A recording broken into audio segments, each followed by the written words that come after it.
One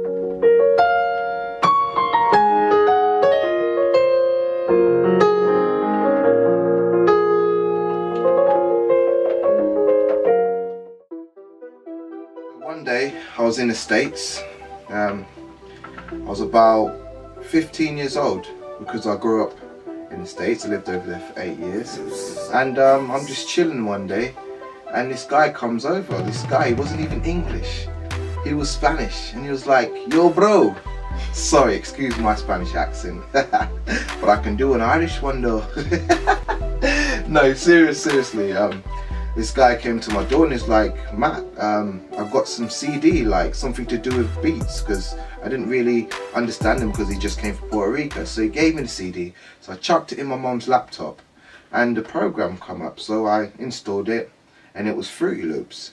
So I, had a little play around with it and clicked a few buttons, boom, kick drum came out, clap came out, a 4-bar loop, and I was like, yeah, this sounds alright, like I think I can do what Swiss Beats does. Do you know what I mean? And then from then I just was intrigued. I wanted to know, how did I now get that beat with vocals, and how do I get it onto tape? Because I grew up in the 90s, so we had cassette players, and I used to record off the radio onto the cassette, and I couldn't figure out myself, why is this cassette a cassette, and how does the music get from where onto the cassette?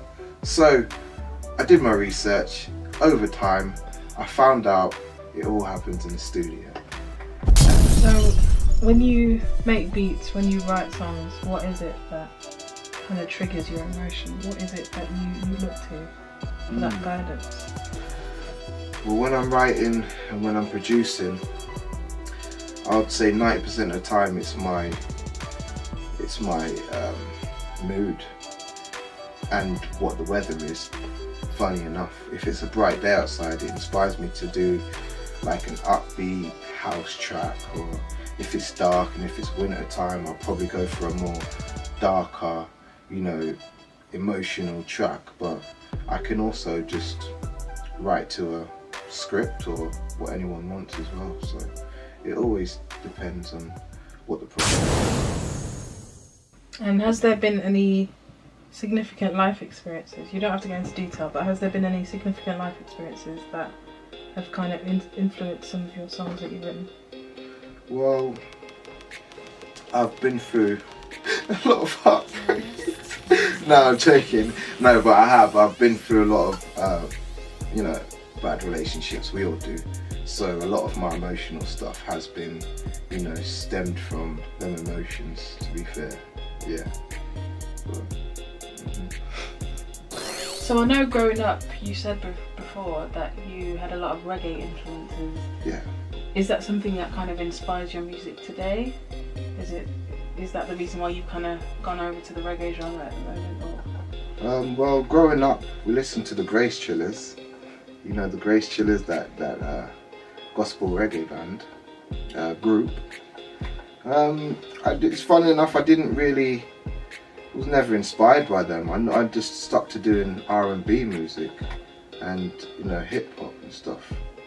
But recently I've been working with a producer DJ out in Jamaica called CD Master Biggs, and I've been doing dancehall for like 2 years now, and that was a genre that, as good as I was as a producer doing R&B, I never really stepped into that.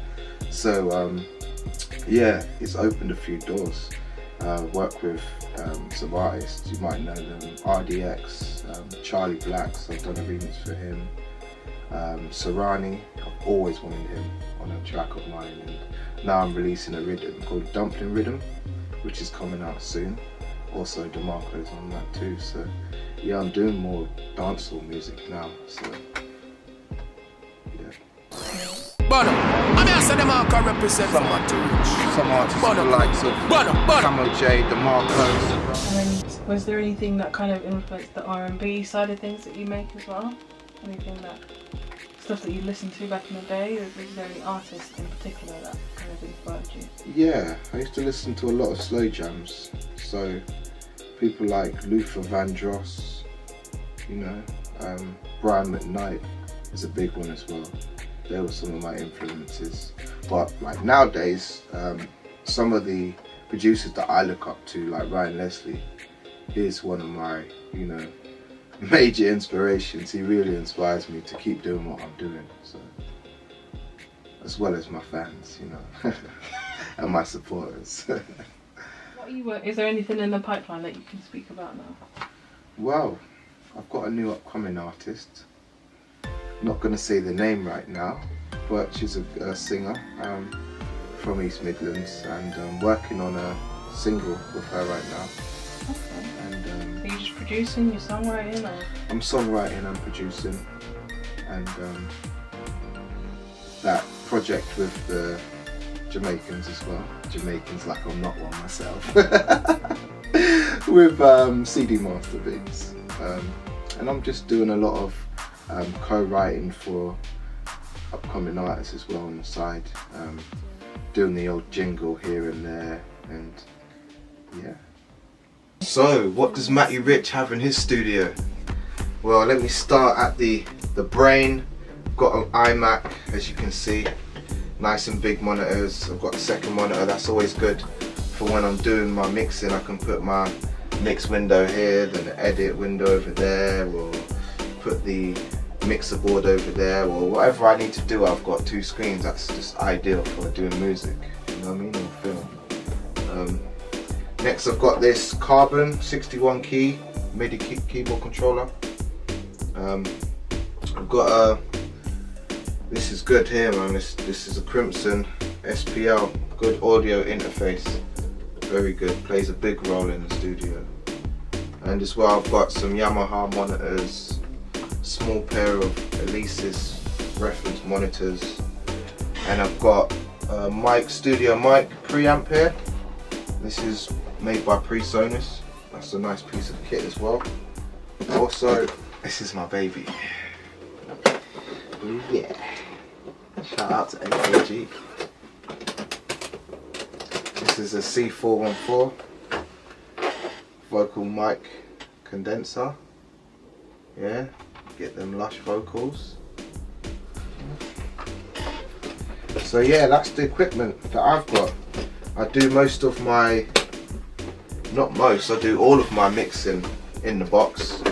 I said most because sometimes I take it to another sister studio that I've got, and I do a lot of stuff there.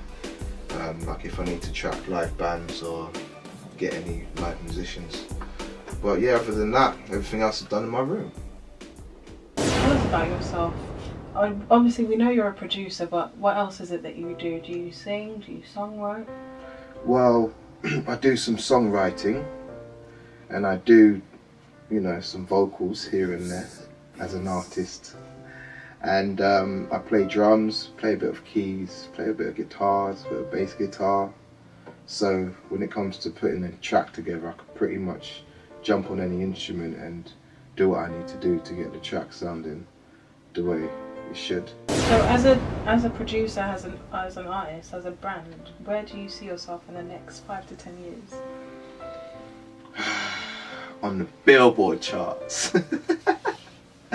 No, I see myself living off of music, you know, having a few charted records under my belt, having a Grammy or some Grammys. Yeah, I look to see myself being very successful in the next 5 to 10 years. To making it like a full-time job, basically. Yeah, waking up, living it, breathing it, eating it, sleeping it. The only thing is I can't have babies with it. Okay, so obviously you've told us about what you do, you spoke about your influences, but can you actually show us, give us a little taste of what Matty Rich can give to the people? Okay.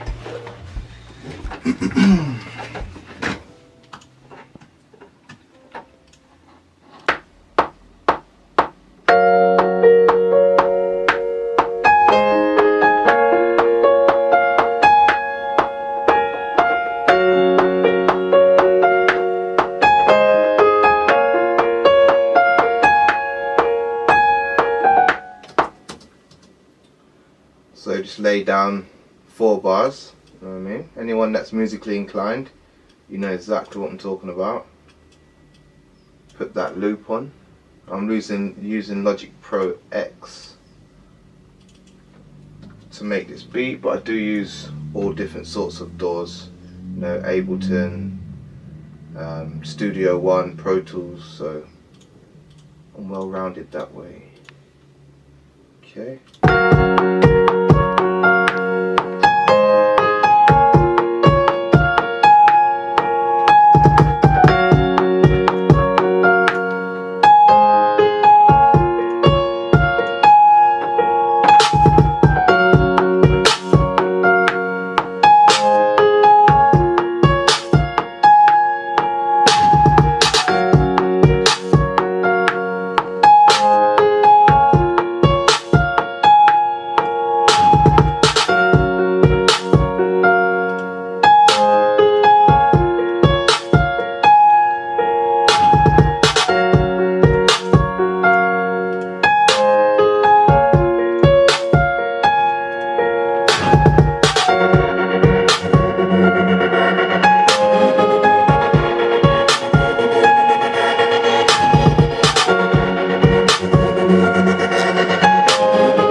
Go ahead and record that.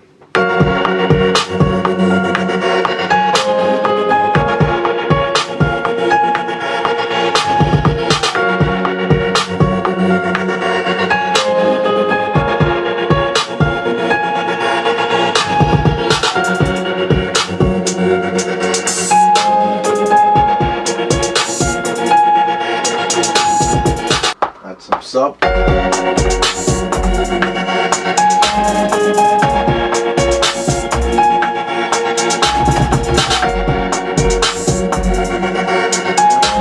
That rock. Hey, hey, hey, hey, hey.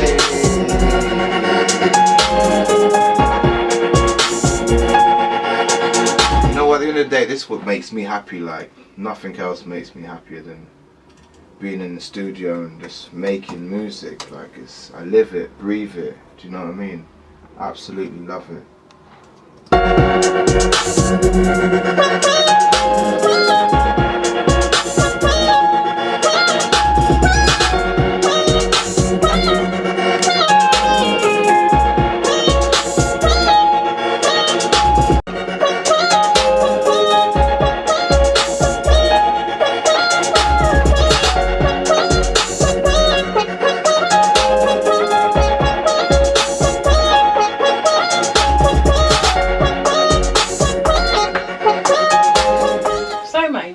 So, just in case people want to get in contact with you, say any other artists or businesses want to work with you, where can they find you? Well, they can find me on social media. I've got a Facebook. You can find my latest releases on my Soundcloud, and I'm also Snapchatting all the time, like we all do. But yeah, I can get my social media put up on the screen right now, and anyone can contact me if you're an upcoming artist, or if you're already established artist and you want to, you know, work with me. Then I'm up to listen to hear what you got to bring to the table, and we can work.